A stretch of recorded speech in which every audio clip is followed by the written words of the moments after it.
So we're here with the team, or the main core of the team from Field Tracks Geosolutions. Matt is missing today. Yes. So there's another member of the team. So we have Vince O'Shaughnessy and we have Dave Branson from Field Tracks Geosolutions. The RAMI funding for this project allows you to do what? Well, we're going to be using the RAMI funding to build a mobile application that people will be able to use to measure crop residue and other data that they want to record in the field. And Vince is one of the programmers who's going to be working on the project. And we're here today to do some project planning and discuss how this is going to be delivered. Super.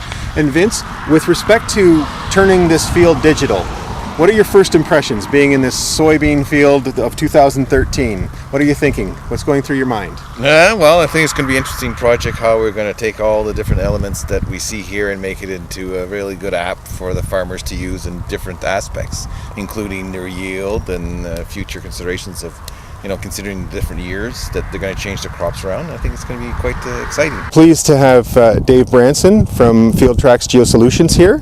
And Dave is the developer of a lot of on-farm field management software. And Dave has a tablet in his hands here, which is the technology for the 2010s decade. Exactly.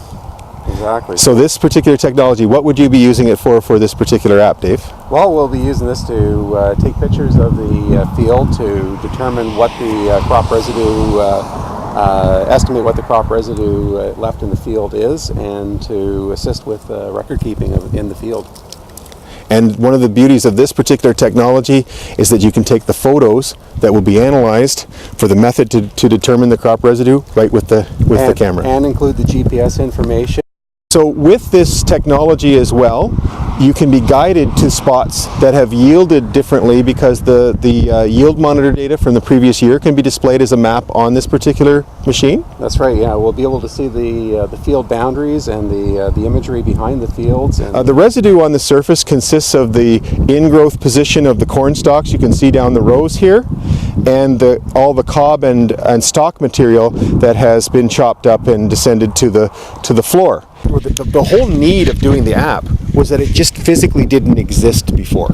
You couldn't, and people are now in a point and shoot, click, instant gratification kind of scenario with tablet technologies, with cell phones and everything.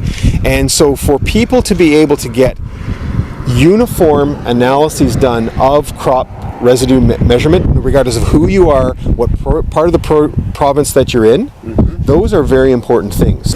So the crop residue app itself is aimed at making something simple and compatible with today's digital technologies. In the past, several methods have been used for crop residue percentage calculations. One of them is taking a 50-foot long rope with knots spaced, and you would manually count each one of those knots.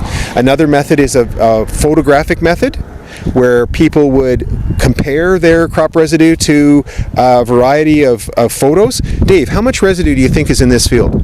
I would think anywhere 40, 50, 60%, but again, it's very difficult to know without putting the rope down and looking at where the rope crosses the corn stalk.